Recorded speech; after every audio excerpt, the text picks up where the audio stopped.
Jaren Hall has apparently accepted an invitation to the Senior Bowl, which isn't that an indication that you're going to the National Football League draft? Yeah.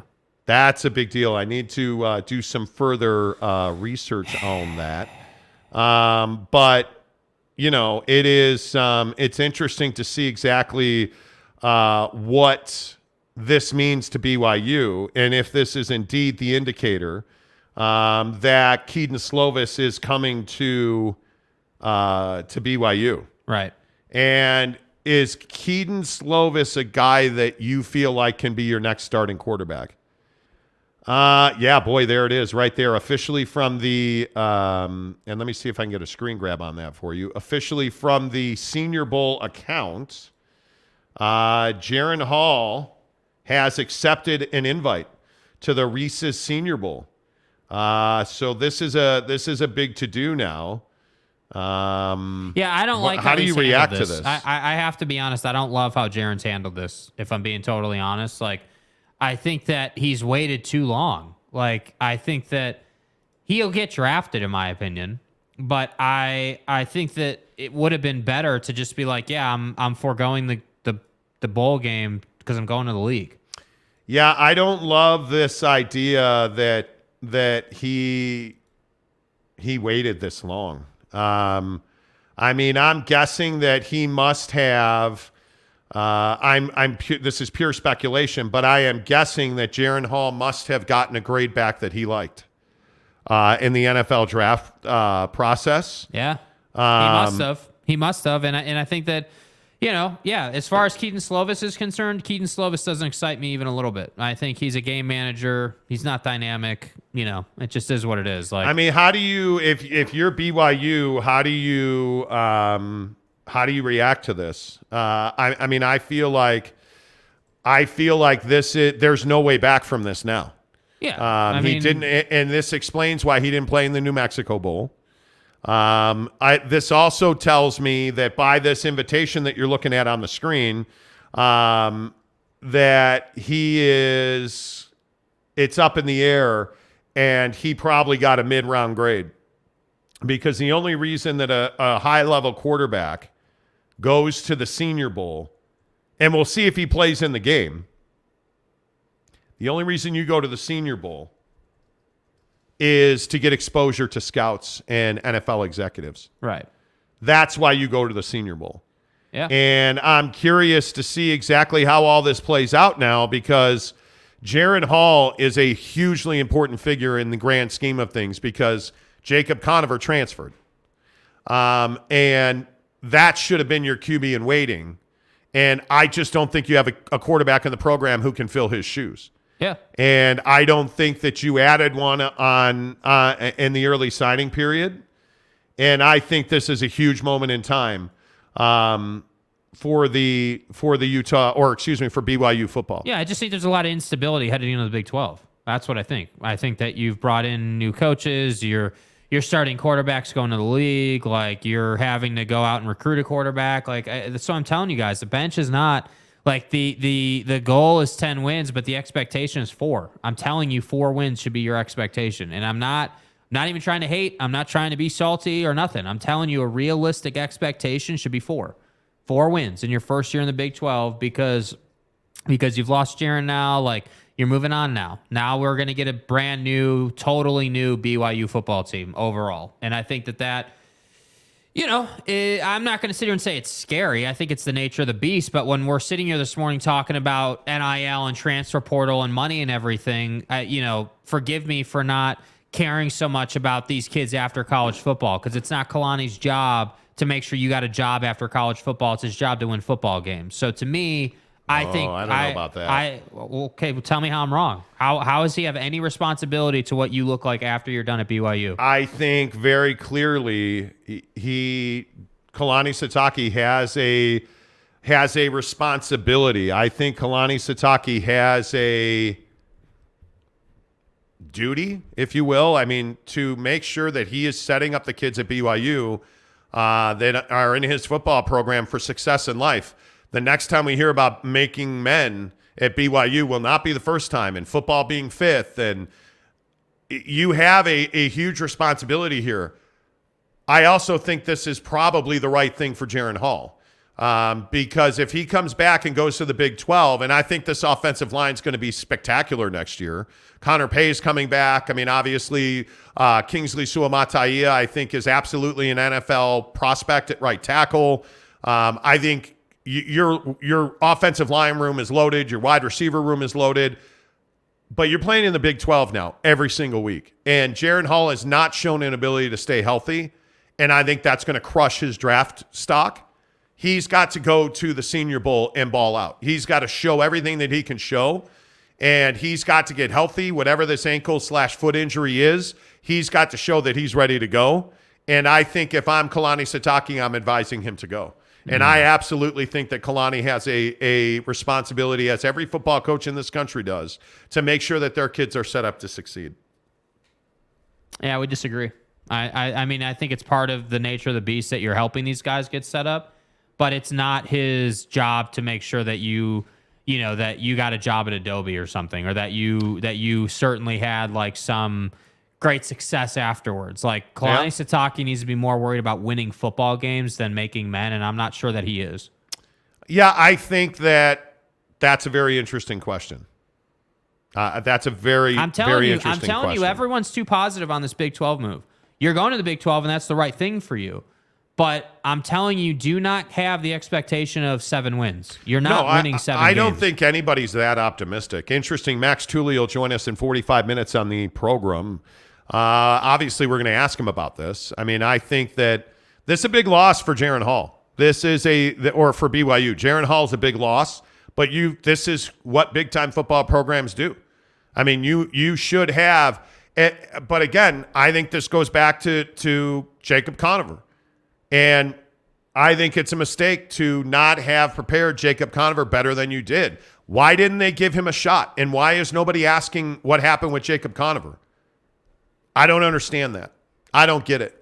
Because Jacob Conover should be preparing to be the starting quarterback at BYU right now today. You need a guy in this program right now today that is preparing to be the starting quarterback for your first snap in spring football. It starts today. Like, this is when it starts. There's no Christmas. There's no New Year's. There's preparing for the Big 12 if you're BYU football.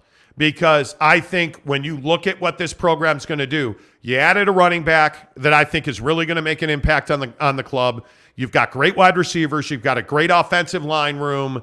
There's no more excuses at quarterback at BYU. It's unacceptable for quarterback U not to have a quarterback today. Yeah. And if Jaren Hall was coming back, I'd have said, well, you know what? Yep, there you go. Jaren's coming back. Okay, that's going to be a Band-Aid to the football program. But now Jaren's gone, and that means you've known Jaren's been gone for probably at least a week. You better get busy, because Drew Pine and Keaton Slovis are not good enough. They're not good enough. Keaton Slovis, if he comes to BYU, this will be his third school. Flamed out at Pitt, flamed out at USC, and now he's coming to BYU. That's nothing to be excited about. Sorry, man. Like, and I know that everybody is like, oh, well, we won in the transfer portal. You didn't win in the transfer portal. Not a quarterback, you didn't. So I think this is a huge moment in time. And the fact that they waited so long, I would love to know how long they've known Jaren Hall's going to the Senior Bowl. Yeah. Because you can't tell me that was known today. That I don't believe. I don't believe that. Barfing Chicken says, I'd be fine with a 4-win season next year. The way things have been progressing, they have started a good foundation to build a good program on top of. Yeah. We'll see. I mean, I'm not fine with a 4-win season. I'm not fine with a 4-win season. I'm just not, but I think that's what's going to happen. Yeah. I don't care about the transfer portal. I just don't. Listen, if Keenan Peely doesn't want to be here, he'd rather go be on Rocky Top. Knock yourself out, kid. Good luck. The Barringtons want to go play for Grimes. I don't think that BYU's in that position. I don't think that you can just say, you want to go play somewhere else, we'll see it. But you are. You are in this position. You are, because you have no choice. Right, but you're not Utah. Right? You're not Utah. You're not going out and recruiting all these guys. You're not going out and doing what they've already done, right? Like, if you had, and this is where we've disagreed a little bit, BYU doesn't have some influx of great talent coming into the program. They don't. I don't disagree with that. So So I don't think you're in a position to say, hey, you Barringtons, you want to go to Baylor and, you guys want to play there? All right, go ahead. No, that's not how I'm approaching it at all. Hey, why do you want to go to Baylor and what are we not providing you? If I can provide you that, will you stay? That's how you should be handling it, in my opinion, because I just don't think that you're on the same, again, you're not on the same playing field as these other schools you're competing against. Yeah. I'm not saying that the honor code or the LDS faith is some huge hurdle. They use those things as positives. But the fact of the reality is you're not just another D1 P5 school. You're not just that. No, I think you have some hurdles. There's no doubt about it. Yeah, so that's what I'm saying. I get fired up over this because I don't like the assertion that BYU is somehow should just be like, oh, well, this is what I say about the Jazz all the time. The Jazz are not in a position to be like, oh, well, if he doesn't want to play here, Donovan Mitchell can just go wherever the hell he wants. That you're not in that position, dude. You're not. You're not the Knicks or the Bulls or the Lakers or the Celtics. You're not.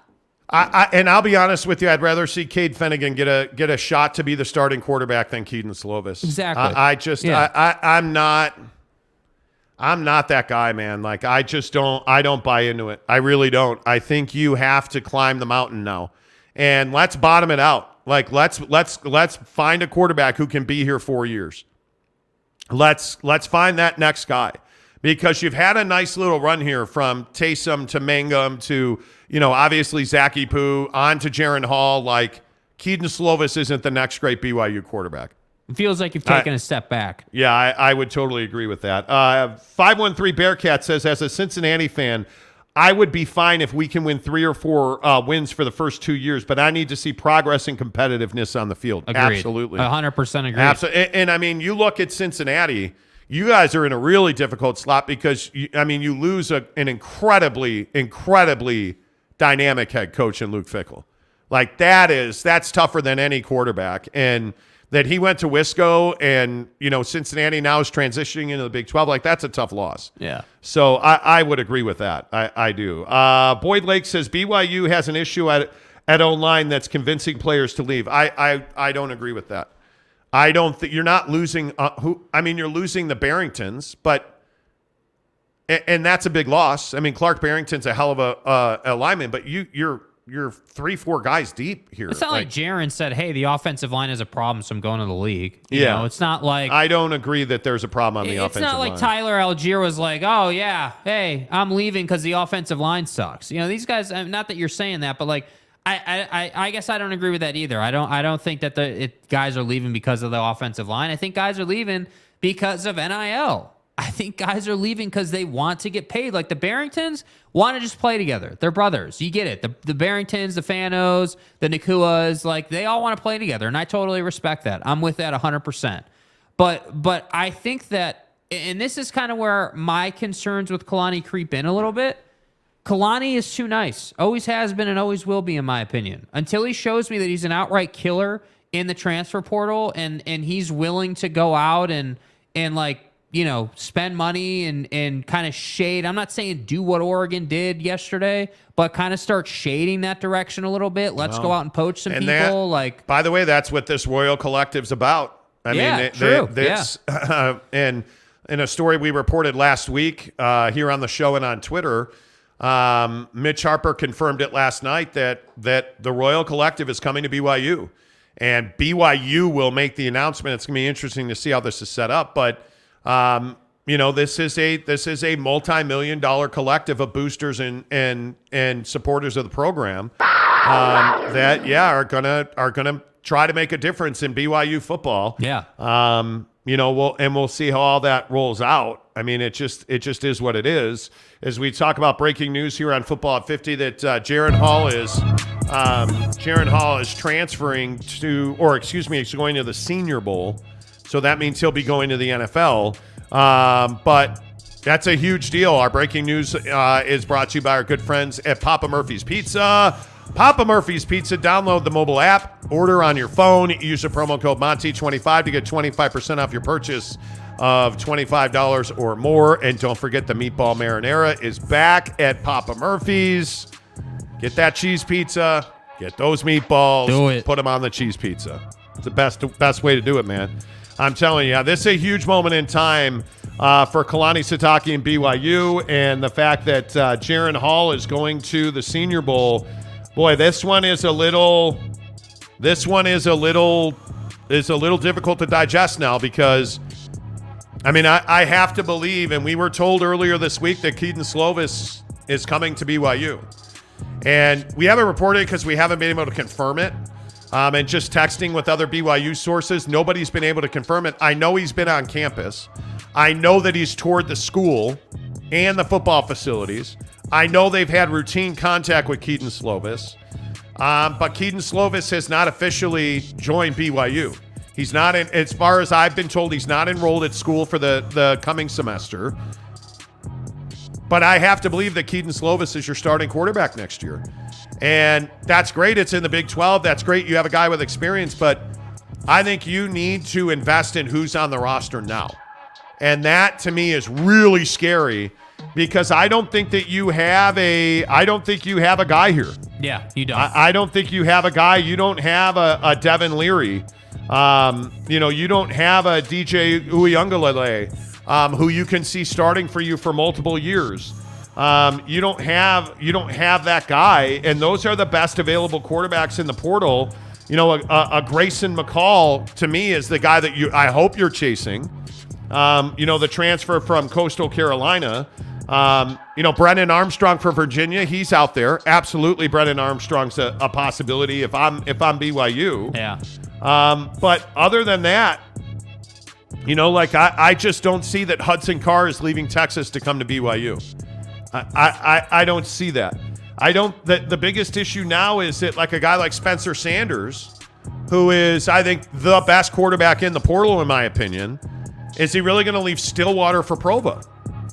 I would love to see Spencer Sanders be the 1 year. If we're doing a 1 year stopgap quarterback at BYU, I want it to be Spencer Sanders. I don't want it to be Keaton Slovis with all due respect. Right. Give me Grayson McCall or give me Spencer Sanders. I don't want Keaton Slovis. I know that guy. I've seen that movie already. And I know that Keaton Slovis is an average quarterback. When you're going into the Big 12, you need a prolific passer. You need somebody that can step in, be graceful under pressure, and run or deliver the football. Yeah. And to me, that's Spencer Sanders. That's Grayson McCall. That is not Keaton Slovis. Yeah. He's had multiple opportunities to do that, and he's not been able to come through and get that job done. So for me, I don't know. The next week is going to be critically important to BYU because the next quarterback has to be in here learning the system, building chemistry and camaraderie. That's a huge deal. It's a huge deal. Yeah. And it's just, to me, this is a crazy time. Everybody expects it to be Keaton Slovis. That's unfortunate,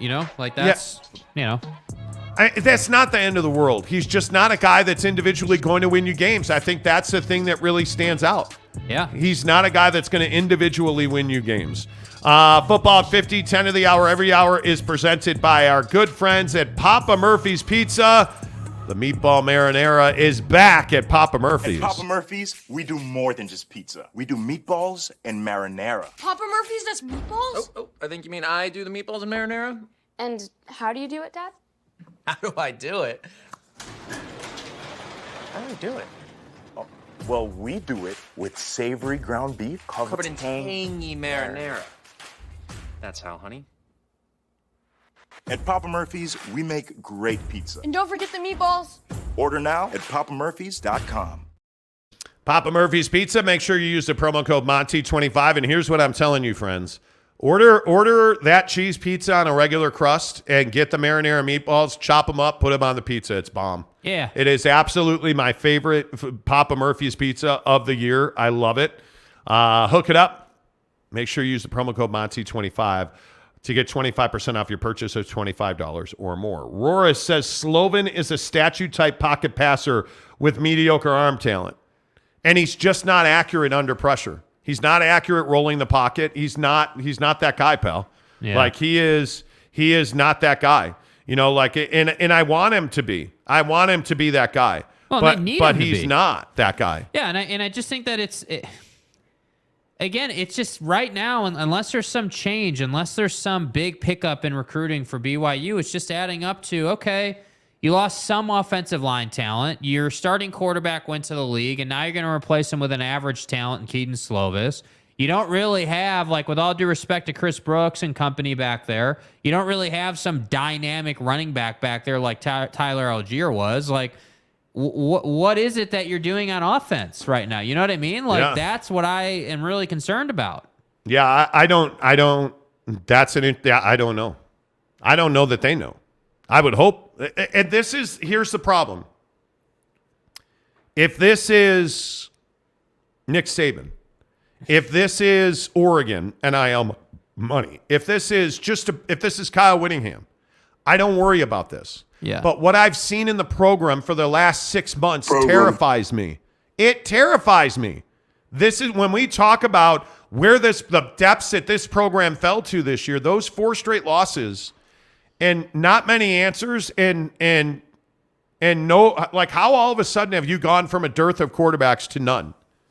You do not have a quarterback, I would assume, with Jaren Hall going to the Senior Bowl, that he's going to the draft. How do you not have depth at quarterback? And, again, I'm telling you, and I'm not a football coach, Cade Fennigan to be my starter today right now. I would give A-Rod the next 8 months to get Cade Fennigan ready to go. Yeah. I don't care what happens in spring. 8 months, Cade's the guy. That's where I go. I'm not doing this whole can't throw, let's run. I'm not doing that, right? I just am. Well, and let's be real about what we shouldn't be doing. We shouldn't be doing, it's a quarterback competition. No, it's not. We're letting them compete. Sol J needs an opportunity, right? No. What we need is to be prepared for kickoff in the Big 12. And this is where I'm telling you, this is where Kalani is concerning to me. I love the guy. Hear me clearly. Love the guy. Love what he does overall in the big picture with the program. But when we talk about being a killer, when we talk about doing what's right to allow you to win football games, there are a lot of times where he won't do that. He wants to say, oh, well, we're going to have a competition and best man's going to win. And, we'll see how it plays out. And then you wind up doing Sol J for 5 weeks before Cade even gets a sniff. You know what I mean? Like, that's my problem. So, yeah, you don't have to worry about this with Kyle Whittingham. You certainly don't worry about this with the Sabinator or Dabo or whoever you want to look to, Luke Fickle or Jimbo. Like, you don't worry about it with these big time guys because they're just cold blooded about it. They just do what needs to be done to play their best talent. That's it. Yeah, it's a little scary. It really is a little scary. Lopes fan gives us a $25 Christmas gift. He says, Merry Christmas, casuals. Next round of hot cocoa on me. Appreciate that, Appreciate that, Gabe. Good to see you. Fennigan is that guy. Well, right now, because, again, Solje Mayava Peters is not the guy that you're like, oh, yeah, got to have it, right? Jacob Conover's gone. I don't even know who else you would go for. Who has the best chance to be that guy? I think Cade has the best chance to be that guy. 6'2", 190 pounds, like the guy can really throw the football. Why? I don't understand this whole philosophy at BYU of not giving quarterbacks opportunities. Like, what are they doing here? Are you doing nothing to develop those guys? Is Cade Fennigan been in the program now? Have you done nothing to develop him? Is that what we're saying you've done? He's just not that guy. He's not ready. Because Conover, you didn't believe in him. You didn't give Jacob Conover, even in my opinion, an opportunity to show what he can do. Yeah. And if what we saw out of Solje is what he is, that's not a quarterback that's ready to go. So I don't know what the answer to that is. The thing that concerns you is you have a lot of tumult and turnover at a really critical time in your history. Yeah. When you're going into the Big 12, right? The guys on defense don't bother me whatsoever. The offensive line, I think you're so deep in the offensive line room that I don't think it's even, I don't think you're that worried about it. I honestly don't. You got to get better at running back. And you've got to go and get 2 quarterbacks that can be your starting quarterbacks. And if that's what Keaton Slovis is here to do, I'm fine with that. If he's going to lose that job, and if you want to make Cade Fennigan prove he can beat out Keaton Slovis, if Cade Fennigan can't beat out Keaton Slovis, he's probably not a big-time quarterback anyway. Because you know who that guy is. Yeah. You know who that guy is. Yeah. I have a better arm than what Soljay showed in the bowl game, I agree. Jeremy Bolton says. I agree. I believe you do. Yes. Actually. I believe you do. Kurt Meyer says, let's LFG back at you. Yeah, Merry Christmas, everybody. Appreciate that. Yeah, I don't know if he's coming It's or just not. frustrating. I want Kalani to just be like, yes, we're going this direction. Like, why can't we just say, hey, this is how we're doing it, and have it be a guy who's a prolific thrower and runs second? Did you not learn your lesson with Jaren Hall? Right? When he was run first, how'd that work out for you against Baylor? Yeah. Yeah, it didn't. I don't, yeah. I'm telling you, Cade Fennigan's my guy. Right now, Cade Fennigan's my guy. Boyd Lake says Hudson Card would be fine, so would Sanders. I think Sanders would be awesome.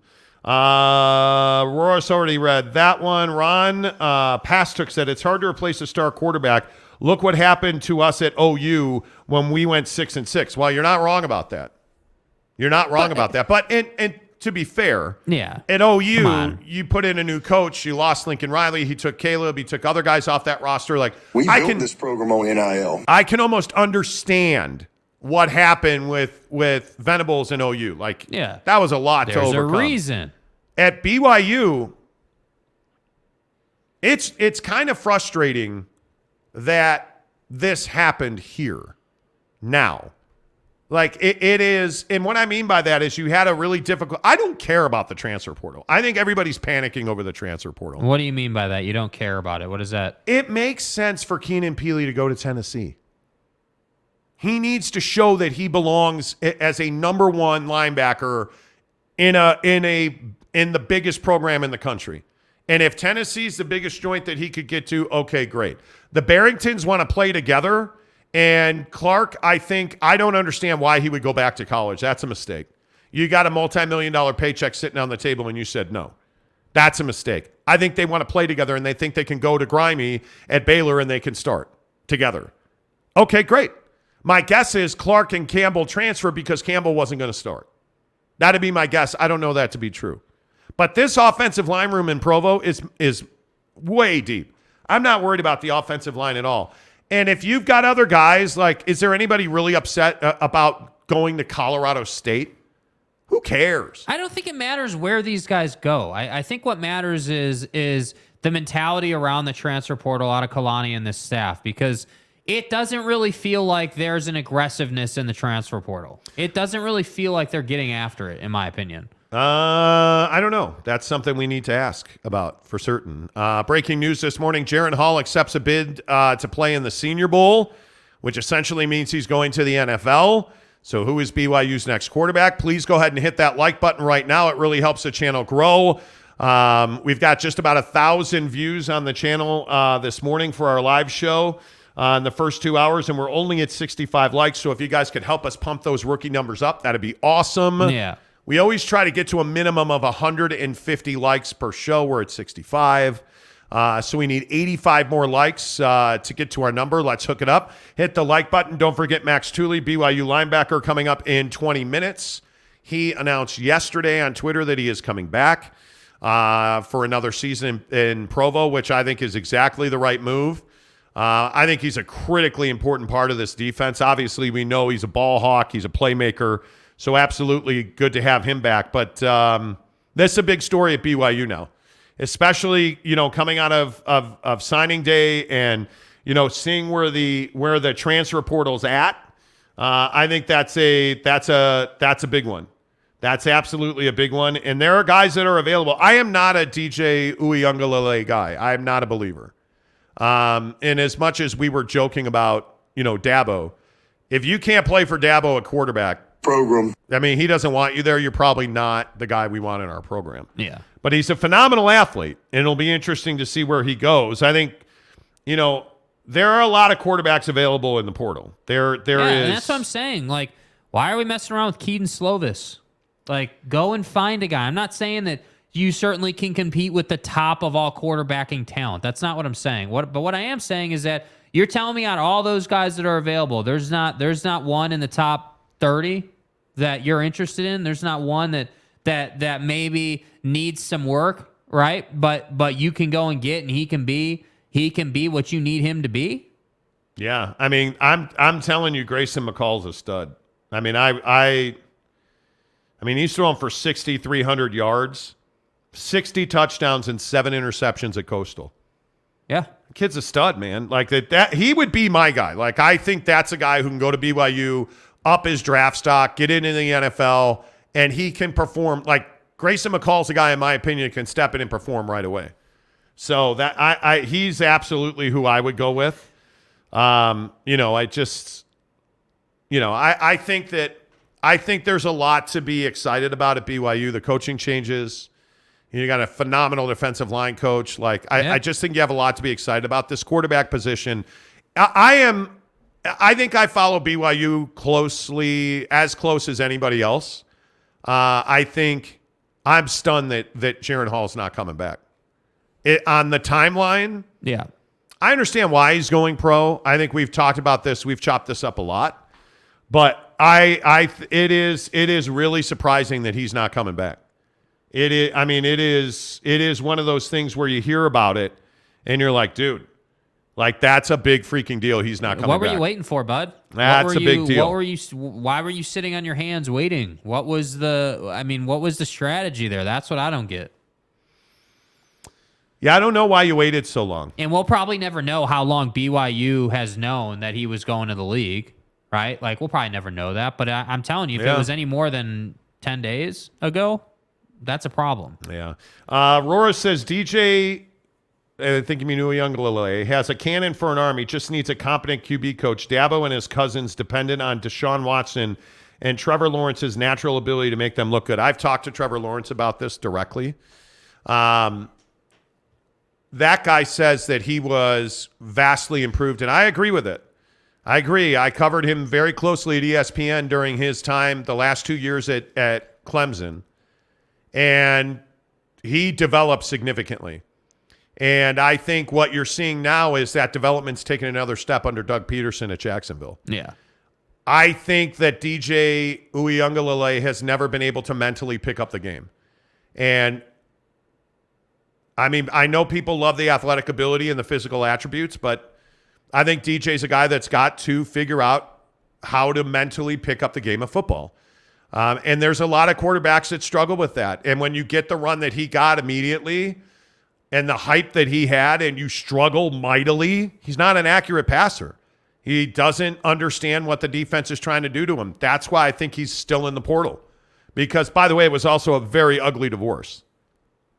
It was also a very ugly divorce. Yeah, it was. So, I think it'll be interesting to see exactly where DJ ends up. But, again, I'm telling you, the best quarterbacks in the portal, in my opinion. If I'm BYU, Grayson McCall. And listen, Brennan Armstrong's no slouch at Virginia. But Brennan I don't think is on par with Grayson McCall. And I love Spencer Sanders. I do. Yeah. I think Hudson Carr showed he's as tough as nails at Texas, but how does that get away? Yeah. How does that get away? That's how it gets away. Getting paid. Yeah. Yeah, we'll see. I don't know. Jeremy Bolton says the best misspellings of BYU QBs in history. Taysom Hill. What do you mean misspellings? Did I misspell Jaren Hall? Is that what happened here? I don't think I misspelled Jaren Hall. I didn't misspell Reese's either. Are you proud of me? I didn't misspell Reese's. Yeah, good job, dude. Taysom, Tyler Mangum, Jalen. Oh, yeah, okay. I got you. And then Roscoe Mendenhall. There's a lot of Jalen Hall. Yeah. There is a lot of Jalen. And that's spoken word. Good old Rod Gilmore at ESPN. Rod. Good old Tyler Mangum. Yeah, that's funny. Yeah. I heard Jalen Hall several times. Several times. No doubt about it. I don't know what to make of this. Anyway, all right, Max Tooley in 15 minutes. Is the transfer portal good for college football? You know what? I think it is. I think NIL is a huge problem for college football. College football has got to find a way to I'm not going to say regulate because I hate that, but you've got to find a way to put a system in place that facilitates everybody having an opportunity. And I agree that if your booster pool is bigger than Jimmy down the street, you should have a better opportunity. I totally get that. Phil Knight can't be buying talent the way Oregon looks to have bought talent, in my opinion. We built this program on NIL. Yeah, you did. But you look at the haul, the absolute haul that Oregon got, and you start to understand, I think they were 13th in the country or whatever it was. Yeah. But you start to look at how do you flip a recruit at that level? How do you do that? You know how you do it, with money and opportunity. And listen, Oregon, this is by far the best class that Oregon has ever had. This class is probably 25% better than any Chip Kelly Oregon class, right? By the way, Chip had a phenomenal class at UCLA. Uh-huh.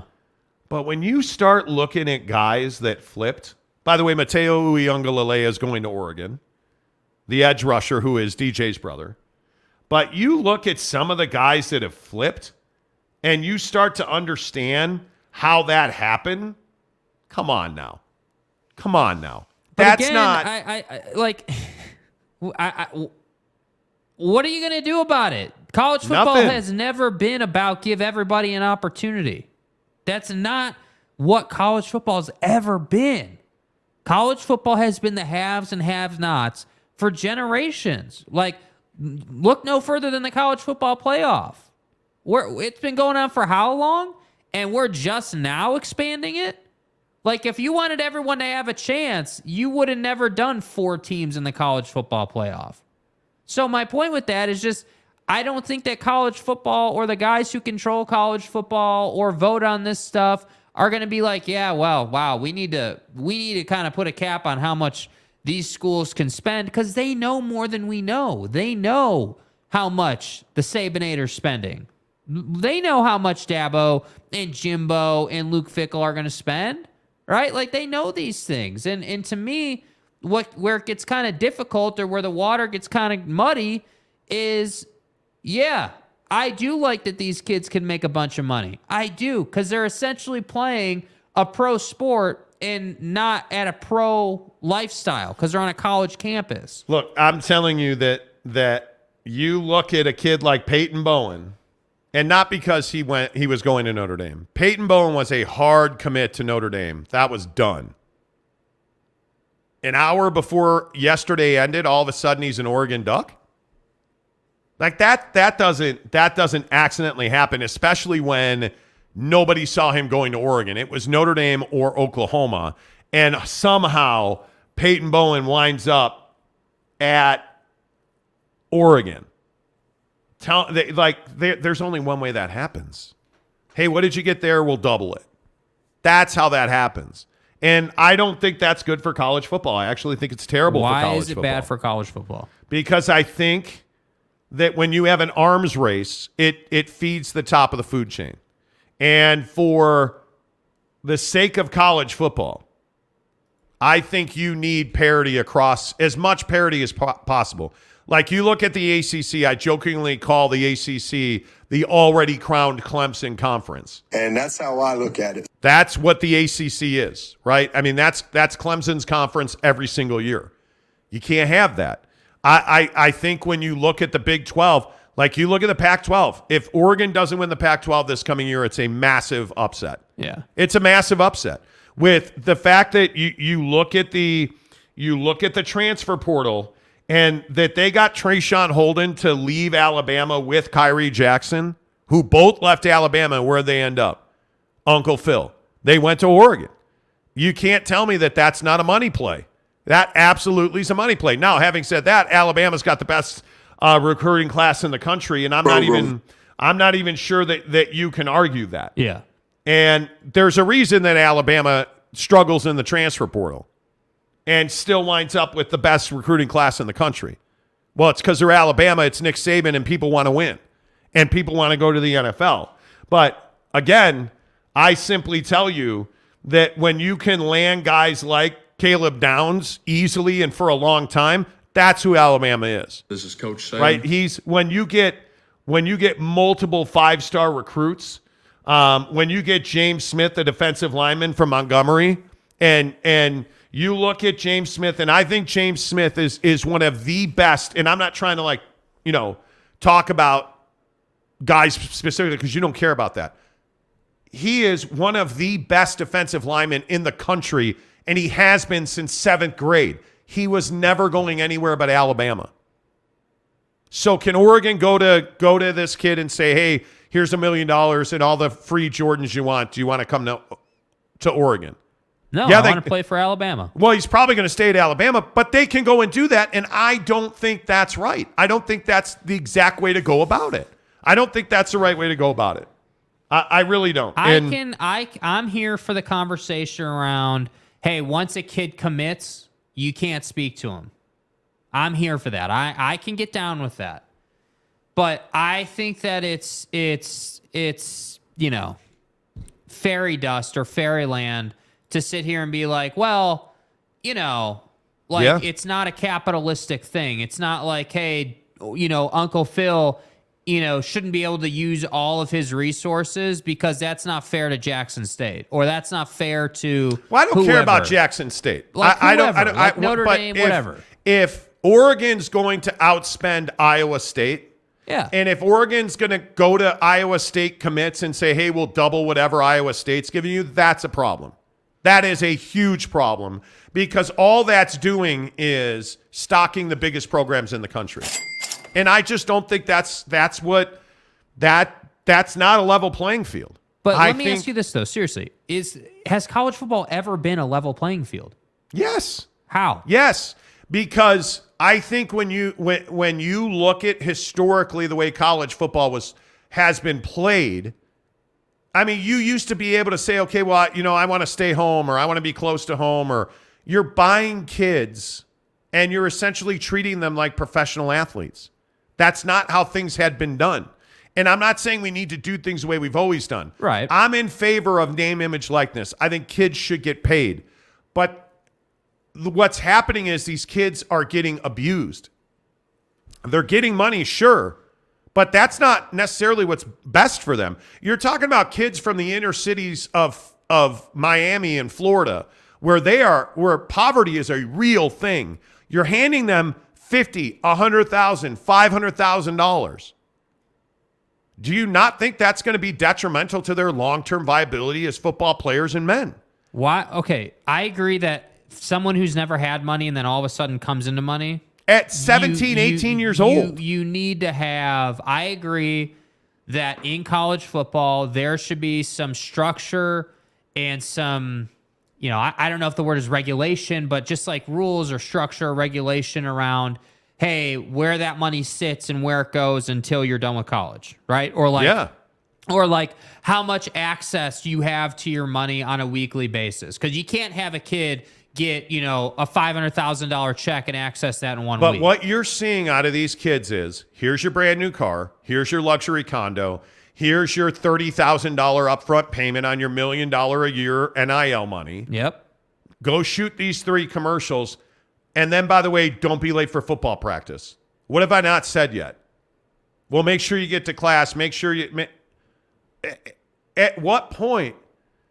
And I know we talk about education on this show a lot. By the way, Max Tooley's scheduled to join us in 5 minutes here on the program. Yeah. But at what point do we say to a kid from Lakeland, Florida, or from Miami, Florida, who is in a single-parent home, and frankly, what we're seeing is a lot of kids that can't afford to feed themselves most days. Yeah. Right? Those are real situations. At what point do we say that to that kid, hey, it's cool, you're going to make $1 million a year, but you got to get a degree. You got to set yourself up for the future. You got to learn things that you haven't had access to. You have access to an education that you likely in a lot of cities in this country have never had access to. And I know that this is me being virtuous, and I totally understand that. At what point does the long-term viability as that kid as a human being matter? We're throwing millions of dollars, and it's literally millions of dollars at kids. Yeah. We're throwing millions of dollars at kids. What was the Dalton Kincaid story? Alabama allegedly, supposedly offered him $5 million to come play at Alabama. This kid is not even in the portal. He's just a kid that's a phenomenal tight end for Utah. You threw $5 million at him. Yeah. Is that the way that we should be going about this? That's not right. That's not good. That's not good for the kid, and that's not good for college football. I'm telling you now. Because, and you look at the TV money that's coming in, college football is turning into the Big Ten and the SEC. That's what college football is turning into. Because I got news for you. Yeah. You wanna look at recruiting classes? You want to look at who made headway? And you want to talk about, oh, well, look at this school and that school? The big boys won yesterday. Alabama, Georgia, Texas, Miami, and Ohio State were the top 5. LSU 6, Oregon 7, Notre Dame, Tennessee round out the top 10. Yeah. That's that. And by the way, SC is 15th, right? Michigan is 17th. Utah's 22nd.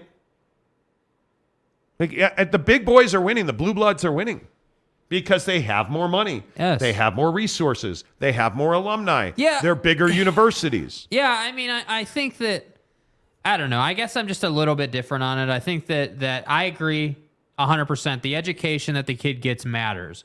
But how many times out of professional athletes, like Larry Fitzgerald, just as an example that I can think of, 3 years ago or 5 years ago, I think it was, he announced that he had finished his degree and his education. And, how many times do we hear guys do that nowadays? Hey, I need to prioritize winning football games. But then, after I'm done with football, I'm going to get my education in the offseason at the pro level. So I kind of go back and forth on this. I don't necessarily disagree with what you're saying, but if I'm from the inner cities and I'm struggling to feed myself, I'm taking the bag. I'm taking it. And hopefully, kids have some sense of, hey, I don't want to mess this up. I need to get someone to help me with my money a little bit here, Hopefully kids have that sense, but I still think that's virtuistic, right? Like the reality is kids going to be like, hey, I just got paid. Let me go and get that Lambo. Like that's what kids are going to do. Let me go get the ice on the gold. Let me go put some diamonds on gold chains. Let me go get some, 2-carat diamond studs for my ears. Like that's what I'm worried about. So I think if you were to bring in some regulation on, hey, this is how much access you have to the money while you're enrolled at a university or while you're playing college football, I would be down for that. But I can't get on board with the, hey, everyone's got to have a fair chance. That's not how the world works. That's not how college football works. And I'm not saying everybody should have a fair chance. There's a reason that we have FBS, SCS, historically black colleges. Like, right. There's all of those groupings, right? But when we're talking about universities throwing $5 million at a kid that has no desire to transfer, and he's playing a high level at Utah, and again, if you don't know the story, there's a rumor out there that a school offered Dalton Kincaid $5 million to transfer. Yeah. $5 million. I'm with you. You shouldn't be able to call, Dallin Holker, let's say, and be like, hey, dude, we'd like you to come here or there. You shouldn't be able to call Dalton Kincaid or Cam Rising when they're in their program ready to go. And, you shouldn't be able to do that. I agree with that.